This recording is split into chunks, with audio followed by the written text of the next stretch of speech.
The Jar 7 station floated in perfect silence above the blue moon. Its lights blinked softly in the darkness like tiny stars, each pulse steady and calm. Inside, life went on. Data flowed, machines hummed, and researchers worked, unaware that something unseen had already changed among them. For Lyricana, the world felt different now. Ever since her last conversation with Dr. Elias Ward, she couldn't stop thinking about his words. The universe is quiet but not empty. You can feel it if you stop trying to control it. Those words followed her everywhere. When she walked through the long metal halls, when she looked out the window at the stars, when she lay in bed trying to sleep, that voice echoed gently in her thoughts. At first, she had studied humans because she found them amusing. Now she studied herself and wondered why her kind had never learned the same calm. One morning, she entered the lab and found Elias sitting by the viewing window instead of his workstation. He was just watching space. His face was peaceful, his hands folded loosely in front of him. "Good morning," she said softly. He turned his head slightly and smiled. "Good morning, Lyricana." She joined him near the glass wall. The view outside was breathtaking, a vast sea of stars scattered across endless black. "What are you looking at?" she asked. "Home," he said quietly. She frowned. "Earth? But you can't see it from here." "I know," he said with a small nod. "But I can still feel it." There was no pride in his voice, only warmth, the kind one uses when speaking about something precious. Lyricana watched his reflection in the glass. His eyes looked distant but not lost. There was a quiet depth in them, as though he was seeing something beyond the stars themselves. "Your people must miss your world," she said gently. "Maybe," Elias replied, "but we carry it with us. Every world we step on, every station we build, and a piece of Earth comes along." Lyricana smiled faintly. "You make it sound poetic," he chuckled softly. "Maybe we learned to speak softly after shouting for so long." She understood what he meant. The silence, that mysterious event in human history, had taught them not to fight the universe but to listen to it. And somehow that lesson had followed him here, even into the cold emptiness of space. That day, Lyricana noticed something subtle in the air. The usual mechanical hum of the lab sounded clearer, smoother, almost musical. The readings on her instruments were perfect, more stable than they had ever been. "Everything feels balanced today," she said. Elias nodded, his eyes still on the stars. "Sometimes the universe answers when you stop asking questions." She looked at him curiously. "Do you really believe the universe listens?" Elias smiled faintly. "I don't think it's about listening or speaking. It's about belonging." Lyricana tilted her head. "Belonging?" "Yes," he said softly.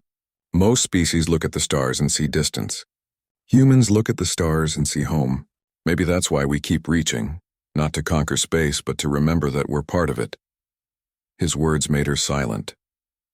She thought of her own people, the Lurkai, so proud, so logical, always seeking control over the things they studied. And here was this quiet human, teaching her that understanding didn't always come from control. Sometimes it came from surrender. She turned toward him. "Elias, when I first met you, I thought you were simple, quiet, even dull." He smiled knowingly. "And now? Now I think you're the most complicated person I've ever met." He laughed softly, shaking his head. "I think I'm just human." But Lyricana wasn't sure. There was something about him that felt beyond that, something ancient and kind. Later that evening, an alert signal broke the stillness of the station. A minor energy fluctuation had been detected in the moon's magnetic field. Nothing dangerous, but strange enough to get the scientists' attention. Lyricana hurried to the command deck, where several researchers were already working. Elias stood beside her, calm as ever. "It's just interference," said a Trinai engineer. "Probably from the solar radiation." "No," Elias said quietly. "It's a resonance pattern." Everyone turned to him. "A what?" He stepped closer to the display, pointing at the oscillating lines on the screen. "It's repeating. Look, the intervals aren't random." He pressed a few buttons, isolating the signal. The rhythm became clear, a soft pulsing pattern steady as a heartbeat. Lyricana frowned. "That looks almost like—" "A message," Elias finished. The others laughed nervously. "A natural signal can't form a message," said one of them. Elias didn't argue. He simply listened, not to the machines, but to the quiet between each pulse. His face softened, and for a moment he looked both distant and deeply focused. Then he said quietly, "It's not coming from the moon." Lyricana stared at him. "Then from where?" He turned toward the window. Everywhere. No one spoke for a long time. The hum of the station faded into silence. Outside, the stars shone brighter than before. Finally, Lyricana whispered, "Can you understand it?" Elias looked at her gently. "It's not words, it's recognition." "Recognition," he nodded, like something saying, "I see you too." The words made her heart skip. She looked back at the screen. The rhythm continued, steady, peaceful. It didn't feel like danger. It felt like acknowledgement. For the first time, she understood what Elias had meant all along. The universe didn't speak in sound or light. It spoke in silence. And humanity, after centuries of noise, had finally learned how to hear it. When the signal faded, the room returned to normal. The scientists were confused but unafraid. The official report would call it a localized magnetic echo. But Lyricana knew the truth. It had been something else. Something alive in the quiet of space. After the others left, she turned to Elias. "Did that really happen?" He smiled softly. "Yes, but it's not the first time. You've heard it before?" He nodded. "Once, a long time ago, when I was still on Earth." "What did you do?" she asked quietly. "Nothing," he said. "I listened." That night, Lyricana stood alone in the viewing room. The stars stretched endlessly before her, silent and patient. Somewhere far below, Elias was still in his lab, probably recording his findings, calm as ever. She thought about how far she had come, from teasing the human out of arrogance to respecting him with all her heart. He had never raised his voice, never tried to prove his strength. He had simply existed with quiet certainty, and that was enough to change her. For the first time, she understood what humanity truly was. They were not the loud conquerors of the old stories. They were not the fragile newcomers the Coalition believed them to be. They were listeners, survivors who had learned to stand in the silence of the cosmos and see meaning in the stillness. And perhaps, she thought, that was why the universe had looked back at them. A few days later, Lyricana wrote her final report for the Coalition. She didn't use scientific jargon this time. She wrote simply, from the heart. Coalition Observation Report, Human Subject Dr. Elias Ward. Humans are not dangerous by design. They are not extraordinary by technology or strength. Their uniqueness lies in their quiet, in their ability to face the unknown without fear. When they look into the universe, something looks back, not in threat but in recognition. Recommendation: the Coalition should not measure humanity by power but by presence. They are not to be studied as curiosities. They are to be respected as equals. She signed her name and sent the report. For the first time since her arrival, she felt at peace. Before leaving the lab that evening, she stopped by Elias's workstation. "He was still typing, as always, Dr. Ward," she said softly. "Thank you." He looked up, curious. "For what?" "For teaching me how to listen," he smiled. "You were already listening, Lyricana.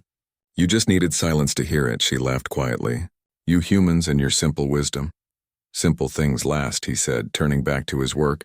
Lyricana walked toward the door. Before stepping out, she looked back one last time. Elias was still there, calm and focused, a faint light reflecting in his eyes, the same calm that had once terrified her, now filling her with peace.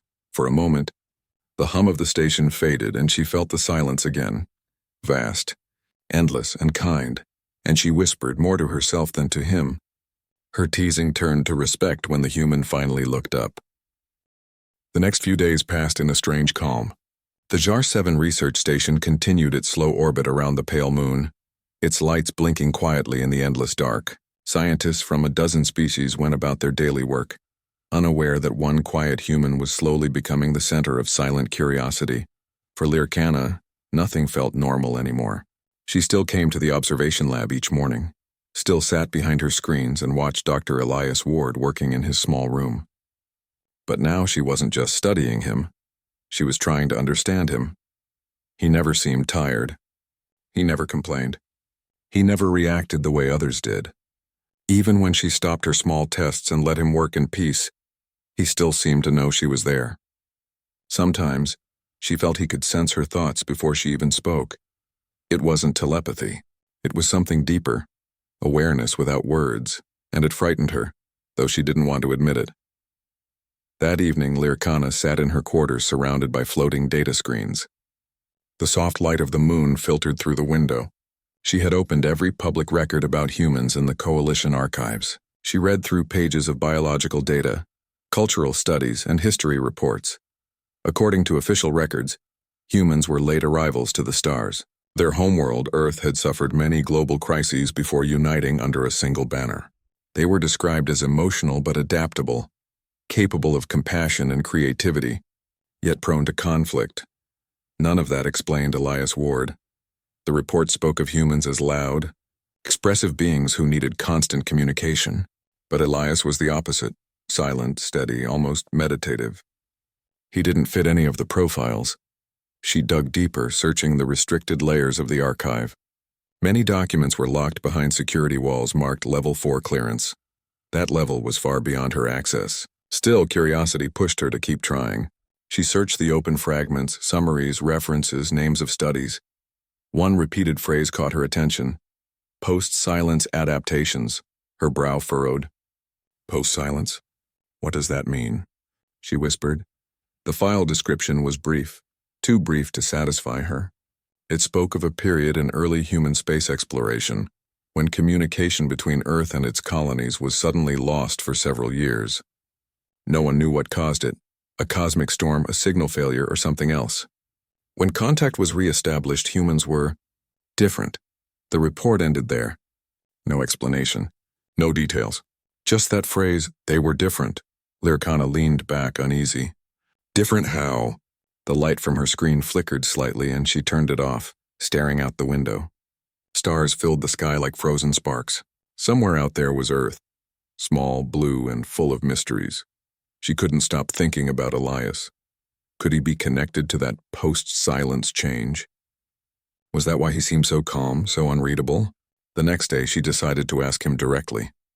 When she entered the observation lab, Elias was already there as usual, eyes focused on the shifting map of gravitational waves. "Dr. Ward," she said softly through the intercom. He didn't look up. "Good morning, Lyrcana. I've been studying your species' history," she said, her voice steady though her heart wasn't. "There's something I don't understand." He smiled faintly. "Only one thing?" She ignored the humor. "What is the post-silence period?" This time he paused. His hands stopped moving. For a few seconds he didn't answer. The room felt colder. Finally he said, "You found that file?" "It's not classified," she said quickly. "Just incomplete." He nodded slowly, eyes still on the screen. "That's how they keep it. What happened?" she asked carefully. Elias turned toward her. For once his expression wasn't calm. It was distant, thoughtful, like someone remembering something far away. "The silence," he began, "wasn't about sound or communication. It was something that happened to us." Lyrcana leaned closer, her curiosity rising. "What do you mean?" "For a long time," he continued quietly, "humans reached for everything. We built, we fought, we explored. We wanted to control the universe. Then one day something reminded us that we were small." Her eyes widened slightly. "Something?" Elias didn't answer right away. He looked down at his hands as if searching for the right words. "We never understood what it was. Some said it was a natural event, a cosmic pulse. Others believed it was a presence. Whatever it was, it took everything from us. Our communication, our machines, even our sense of direction. For years the stars went quiet." Lyrcana's glowing eyes flickered. "And when it ended?" "When it ended," Elias said softly, "we learned to listen." The simplicity of his words unsettled her more than any complex explanation could have. "You mean, humans changed?" He nodded. "Not physically, but inside. We learned not to shout into the universe. We learned to hear it breathe." Lyrcana's throat felt dry. She had expected data, not philosophy. But the way he said it made it sound real, like a memory carved into his very being. She hesitated. "Is that why you're always so calm?" Elias gave a faint smile. "Calm is how you survive when everything else stops making sense." For a long time, neither of them spoke. The silence between them wasn't awkward. It felt almost alive, full of unspoken meaning. Then Lyrcana said quietly, The Coalition calls humans unpredictable, but I think they're just afraid of what they don't understand. Elias looked at her, eyes gentle. Everyone fears what they can't explain. That's how knowledge begins. Lyricana wanted to ask more, but something in his tone told her to stop. He had already said more than he should. That night, she sent a private message to a trusted colleague, Vethar, the crystalline telepath who had warned her earlier. Vethar, I've discovered something strange about humans. The archives mention an event called the post-silence period. The files are incomplete, but I believe it changed them deeply. I spoke to the human on Zar 7. His calmness isn't just personality. It's something inherited. Something learned from that time.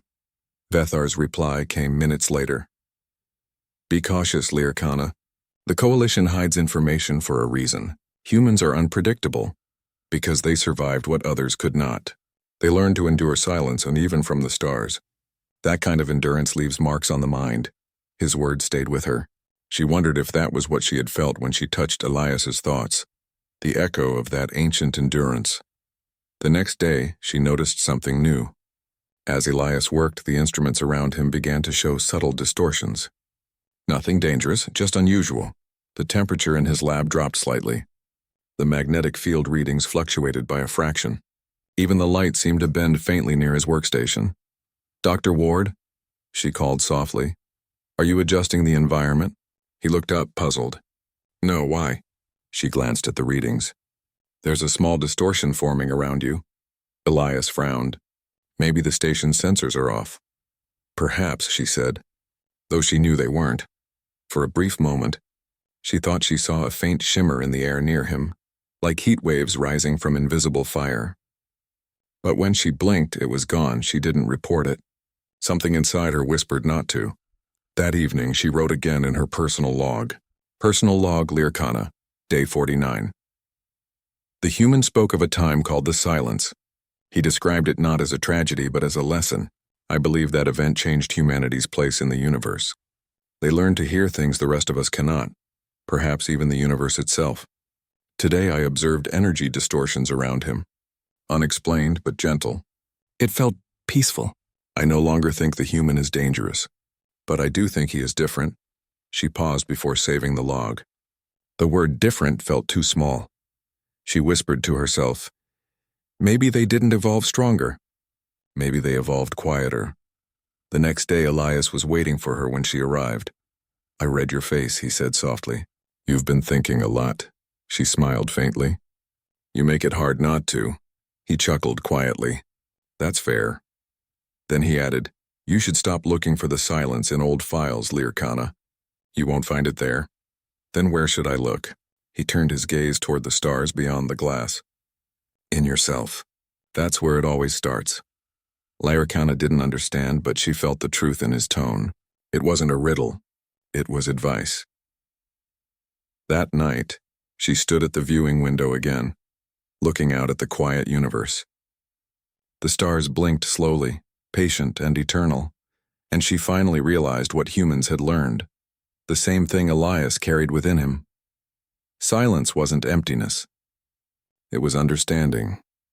She pressed her hand to the glass and whispered, no wonder the universe listens to them. Somewhere below, in the dark laboratory, the human worked quietly, unaware of the respect he had earned, or perhaps she thought he already knew. The research station Jar 7 hung in quiet orbit around the pale moon, its lights glowing softly against the dark of space. Inside the lab, the air was cool and still. Everything looked normal. The hum of the generators, the flicker of hollow screens, the steady beat of data flowing through cables. But to Lyricana, nothing felt normal anymore. The past few days had changed everything she thought she knew about humans, or at least, about this one human. Dr. Elias Ward had become a mystery that no data report could explain. He seemed ordinary on the surface, yet every time she tried to understand him, something inside her told her to stop. It wasn't fear. Not exactly. It was a kind of quiet warning, the feeling one gets when standing too close to the edge of something very deep.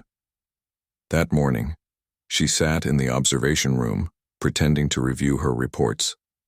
Her screens showed Elias working at his console again, as always. His hands moved slowly, deliberately. He rarely blinked. Every motion had purpose. She found herself staring. The human's calmness fascinated her now. It wasn't laziness or boredom. It was control. Absolute control. His breathing was slow, his focus unwavering, and yet she remembered what had happened when she had tried to reach his thoughts. The stillness she felt then was the same as now, heavy, endless, as if it belonged to something far larger than him. She told herself she was imagining things. "It's only stress," she whispered. "He's just another researcher."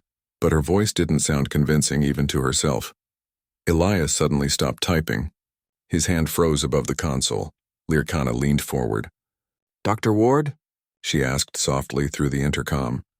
He didn't respond. His head tilted slightly, like someone listening to a distant sound. Then, for the first time in days, he moved, his gaze slowly rising from the glowing display toward the glass wall that separated them. Lyricana felt her pulse quicken.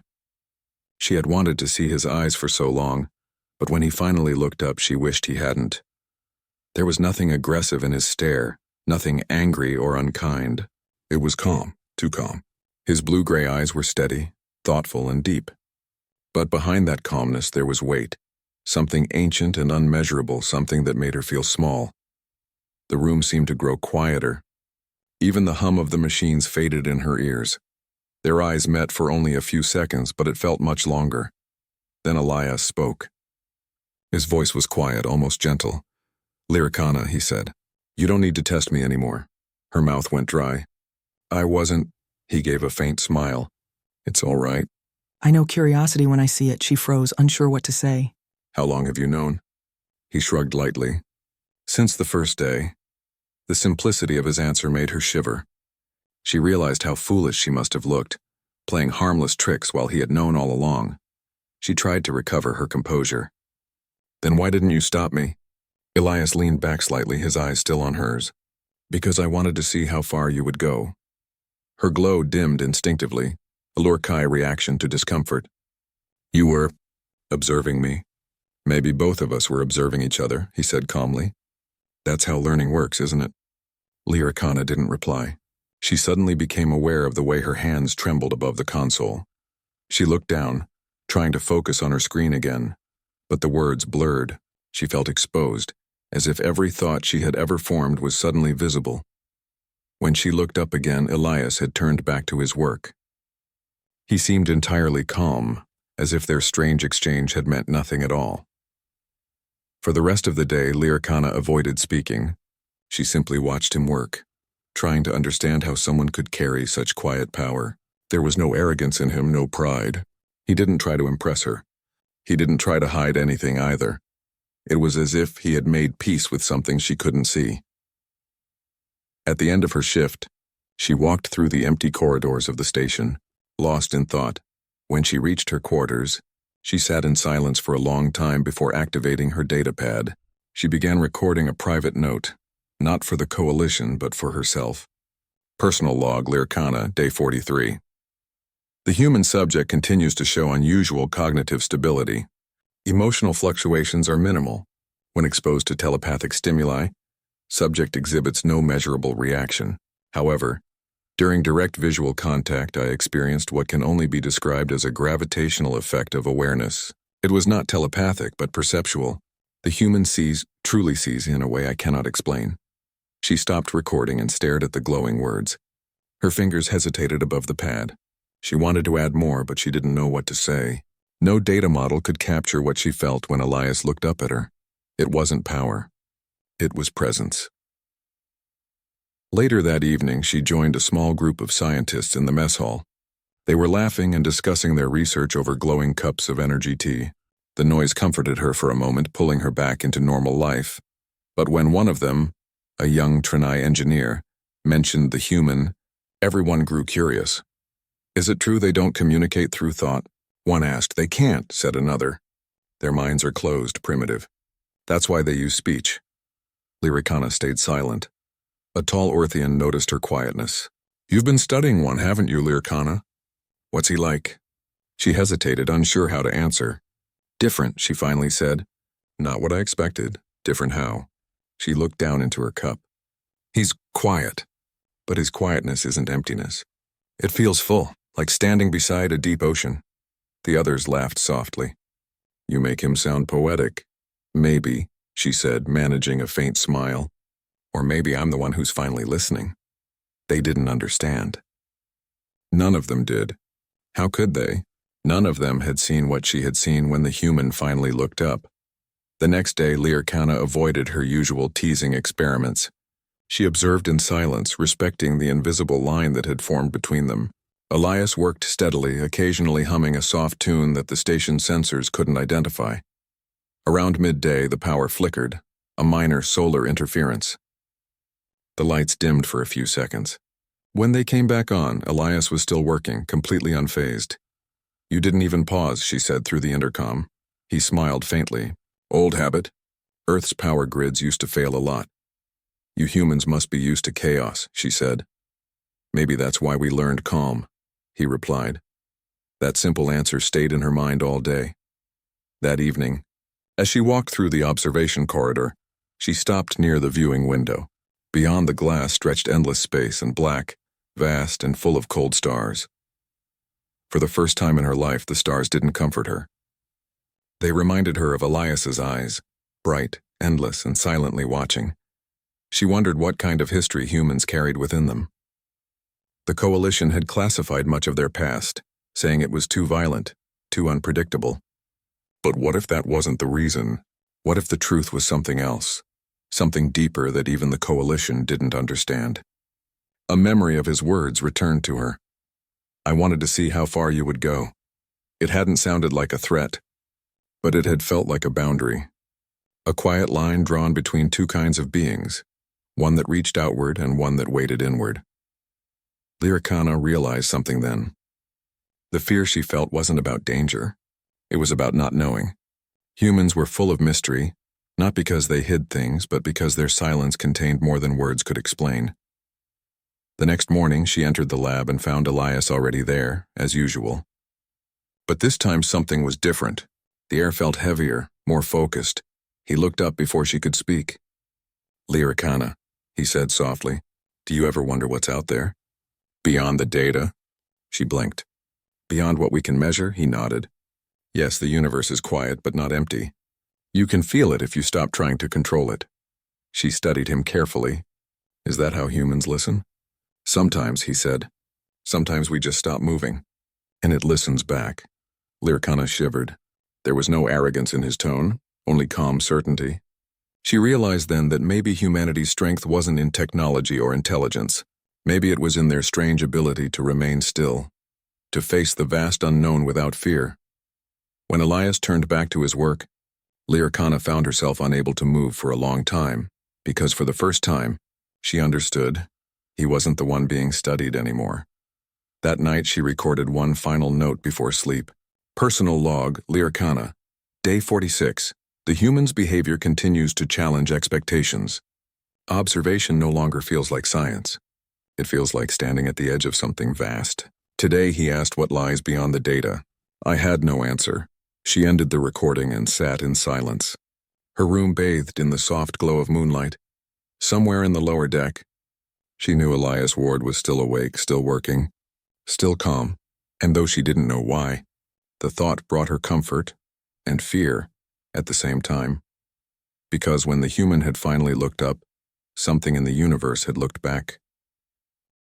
Lyricana arrived at the observation lab earlier than usual the next morning. She told herself it was just professionalism, but deep down she knew the truth. She was curious. The strange feeling from yesterday still lingered in her mind. That moment when she tried to read the human's thoughts, it had felt as if something vast had noticed her. It hadn't been a threat, but it had been powerful, silent, and deep, like the gravity well of a black hole, invisible but impossible to ignore. She entered the control room quietly. The hum of the station surrounded her. Through the transparent wall of the lab, she saw Dr. Elias Ward sitting at his desk again. His posture was the same, back straight, eyes focused on the holographic display, hands moving calmly over the console. He looked like a statue that had learned to breathe. He hadn't noticed her arrival, or maybe he had and didn't care. Lyricana took her seat and began recording her notes. Her report from yesterday was full of data. Body temperature stable, heart rate steady, brain patterns normal. Everything looked ordinary. Yet she couldn't shake the feeling that something was missing, something that her instruments couldn't measure. "Good morning, Dr. Ward," she said through the intercom, trying to sound relaxed. He nodded once but didn't turn. "Morning," Lyricana hesitated. "You were working late again, weren't you?" "A little," he said. "The system updates take longer when the signal is weak." "You humans don't rest enough," she said with a small smile. "We manage," he replied simply. That was Elias Ward. Short answers, calm tone, and no emotion in his voice. It was not unfriendly, just distant.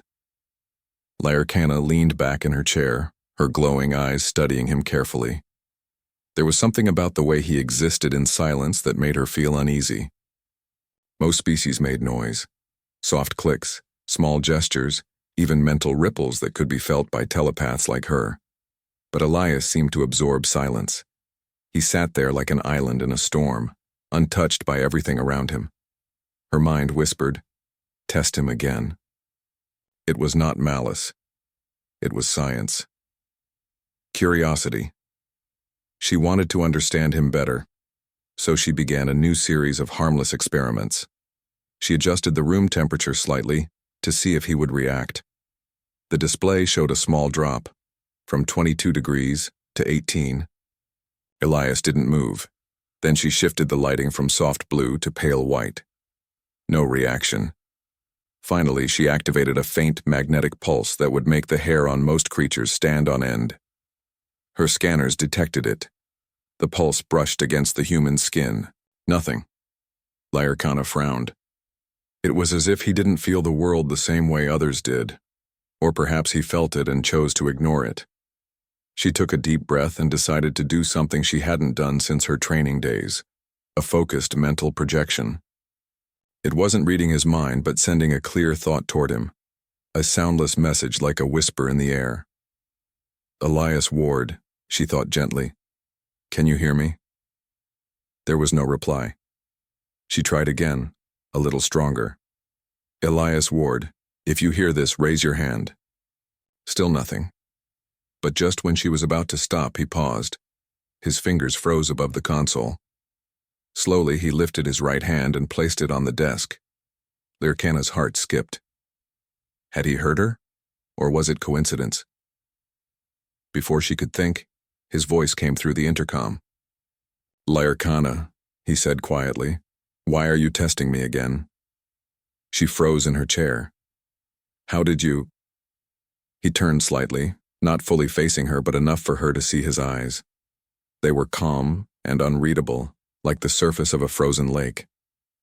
"Just a guess," he said again. "But it's a good one, isn't it?" Lyricana's breath caught. I wasn't trying to—" "It's fine," Elias interrupted gently. "Curiosity is normal. I'm curious too." She stared at him, unsure how to respond. He didn't seem angry or upset. He simply turned back to his work, leaving her with more questions than answers. Her hands trembled slightly as she resumed typing. She had wanted to see how far she could push him, but now she wasn't sure who was observing whom. Hours passed. The station remained quiet. The only sounds were the hum of machines and the faint tapping of Elias's console. Lyricana reviewed her data logs again. His heart rate hadn't changed. His brain activity was steady, almost too steady. Even under mild stimulation, most species showed small spikes of reaction. But Elias's readings stayed smooth, as if his mind existed in perfect balance. "How do you do that?" she asked suddenly. He glanced up. "Do what?" "Stay so calm," she said. "Most beings show reaction to changes, temperature, light, sound. You seem unaffected." Elias tilted his head slightly. "Maybe I just got used to it." "Used to what?" "Noise," he replied. "Earth is a noisy planet.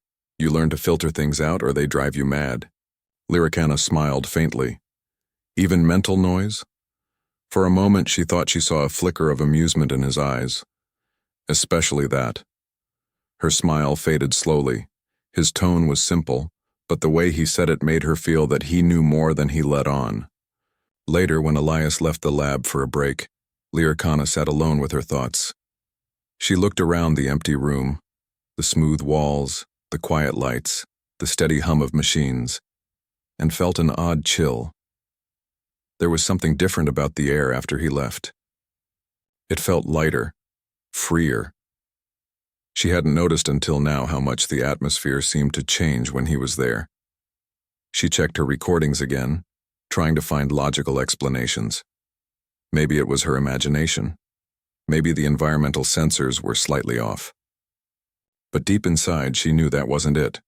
Elias Ward carried something within him, a presence, quiet but heavy.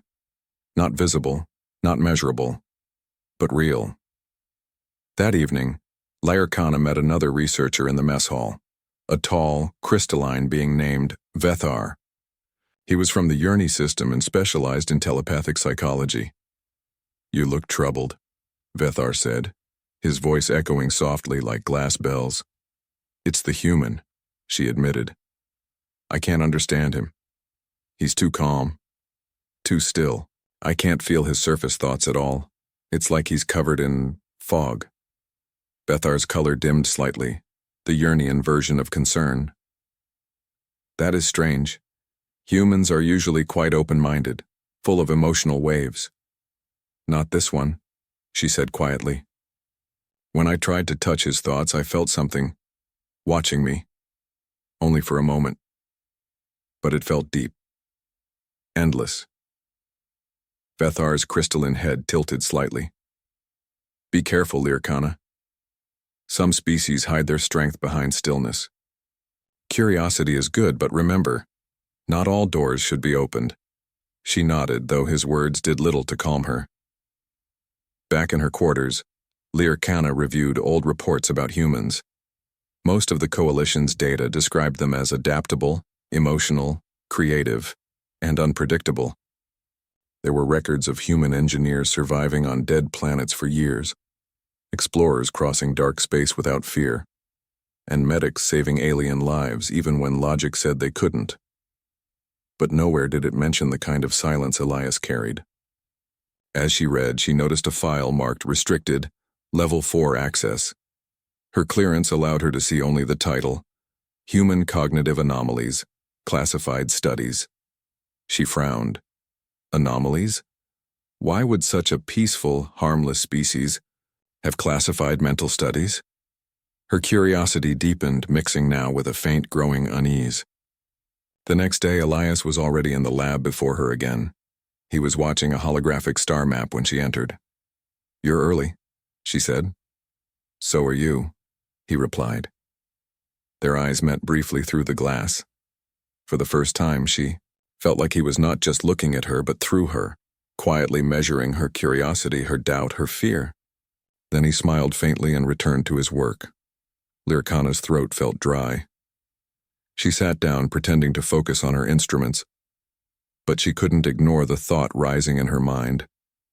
Maybe he had known everything from the beginning. Maybe when she had reached into his mind, she had not touched him. She had been noticed, and whatever had noticed her had chosen to stay quiet. That night, as the station drifted through the shadow of the moon, Lyricana stood by the window, staring at the distant stars. She had wanted to understand humans, to see what made them special. Now she wasn't sure she wanted to know, because if one silent human could make her feel so small, what would happen when the rest of his kind finally looked up? The Jar 7 research outpost floated above a pale blue moon, surrounded by thin rings of ice and dust. It was a quiet station, filled with scientists from many different worlds, tall insectoid scholars from Trina, shimmering water beings from Orth, and elegant, silver-skinned thinkers from LCI-Prime. They had gathered to study a new species that had recently joined the Galactic Coalition, humans. Most of the researchers had read about humans in data files. They were from a small blue planet in a distant spiral arm. Their world had strange weather, unstable governments, and a history full of mistakes. Yet somehow humans had reached the stars. Many scientists in the coalition could not understand how such a species could survive, much less thrive. Among those scientists was Lyrkana, a young biologist from the Lurkai system. She was curious by nature and more than a little proud. Her kind had been members of the coalition for millennia. They had long, graceful limbs, glowing eyes, and minds able to communicate through thoughts instead of words. To her, humans were fascinating but also amusing. They seemed clumsy, awkward, and so Loud Lyrkana's main task was to observe one of the human researchers assigned to Jar 7. His name was Dr. Elias Ward, and he was an astrophysicist. He worked alone most of the time in a small lab on the lower deck. He rarely spoke unless spoken to. He didn't seem to mind being the only human on the station. In fact, he appeared to prefer it. For the first few weeks, Lyrkana found his silence boring. He would sit at his workstation for hours, staring at lines of data projected into the air. His posture was still, his eyes calm, his breathing steady. He hardly reacted to anything. Not the hum of the generators, not the flickering lights, not even when the artificial gravity briefly failed during maintenance. To Lyrkana, it was strange. Most species became restless or nervous in such isolation. Humans, she thought, must be dull creatures. So out of curiosity, and maybe a touch of arrogance, she decided to test him. At first, her tests were harmless.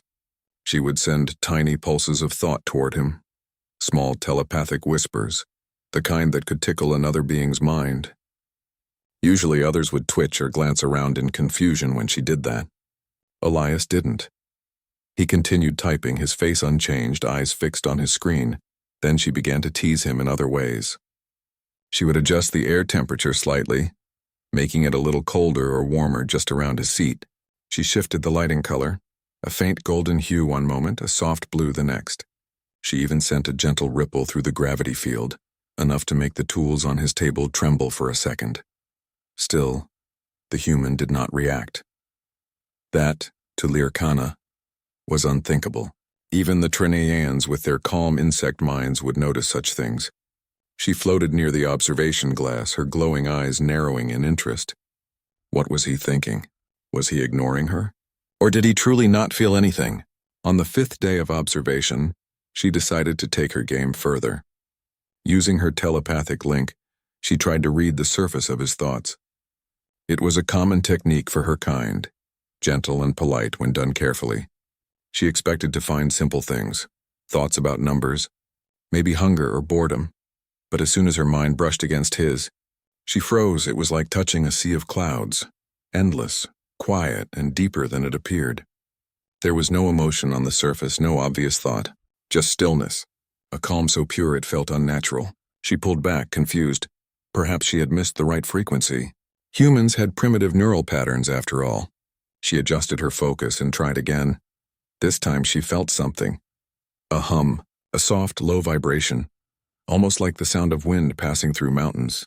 She pushed deeper, and suddenly it was as if something vast turned its attention toward her. For a brief moment she felt her mind go blank. A pressure, not painful but heavy, filled her thoughts. She quickly broke the connection, her heart racing in surprise. She looked through the observation glass, and there he was, still typing, completely calm. He had not even lifted his head. Lyrkana took a step back. Her glowing skin dimmed slightly, a natural reflex of discomfort among her kind. What was that? Humans weren't supposed to have telepathic defenses. They weren't even supposed to sense mental contact. And yet she could swear that for a split second she had felt awareness, a silent acknowledgement. It was impossible, she told herself. Perhaps her equipment was malfunctioning, or perhaps she was tired. She decided to rest and resume her observations later. That night, as the lights dimmed across Jar 7, Lyrkana sat alone in her quarters. She kept replaying that brief moment in her mind, around that sense of vastness. It was not anger. It was not fear. It was something ancient, something she could not define, like the feeling of standing before a deep ocean, knowing there were things beneath the surface you could never see. She shook the thought away. It was only a human, a simple, small-brained creature from a forgotten world. There was no reason to feel uneasy. The next morning she returned to the observation room. Elias was already there, working quietly as usual. His desk was covered with holographic charts, gravitational maps of nearby systems. His expression was calm, focused, almost serene. Lyricana decided to behave professionally that day. She spoke through the intercom, using the translator. "Good morning, Dr. Ward," she said in a light tone.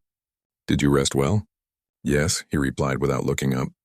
His voice was soft but steady. "Thank you." She waited for him to say more. He didn't, so she continued, trying to start a friendly conversation. "Your work seems fascinating. You've been studying the dark energy signatures near Jar 7, correct?"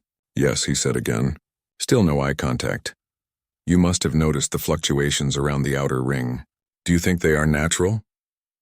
"Not sure yet," he said, typing another line of code. "Could be interference from the station." Lyricana sighed quietly. He was polite but distant. There was something unnerving about his calmness. Most new species were eager to impress the Coalition scientists. They would talk endlessly about their discoveries. But Elias seemed content in silence. She wondered if he was ignoring her on purpose. Maybe he sensed her earlier tricks. Maybe he was playing his own game. To test him once more, she floated a small data cube across the room with her telekinesis and let it hover near his shoulder. It spun slowly, catching the light. Any normal person would glance at it. Elias didn't. He only said, without looking up, "That's going to fall if you lose focus." She blinked in surprise. "How did you know?" "Just a guess," he said simply. She smiled nervously, lowering the cube. "You're very calm, Doctor." "I try to be," he said. His voice was not cold, but it carried a certain weight, the kind that left no room for teasing. Lyricana felt a flicker of something she hadn't expected. Respect. Or maybe unease. The rest of the session went quietly. Elias worked. Lyricana observed. Yet the silence between them seemed alive, heavy with invisible meaning. Every time she looked at him, she felt that same stillness, like a mountain beneath the surface of calm water. When her shift ended, she turned to leave. Before stepping out, she looked back one last time. Elias was still focused on his work, his face calm, expression unreadable. But then, just as the door closed behind her, she thought she saw it. The faintest movement of his head, as if he had glanced toward her reflection in the glass, and for the briefest instant, she was sure, absolutely sure, that he knew everything she had done. That night, Lyricana couldn't sleep. The quiet hum of the station felt louder than usual. Somewhere in the lower deck, she knew the human was still awake, still working, still silent. She wondered what kind of mind could stay that calm. And deep inside her, a question began to form, what a small, quiet fear that refused to leave her thoughts. If humans were truly harmless, why did one look feel so heavy?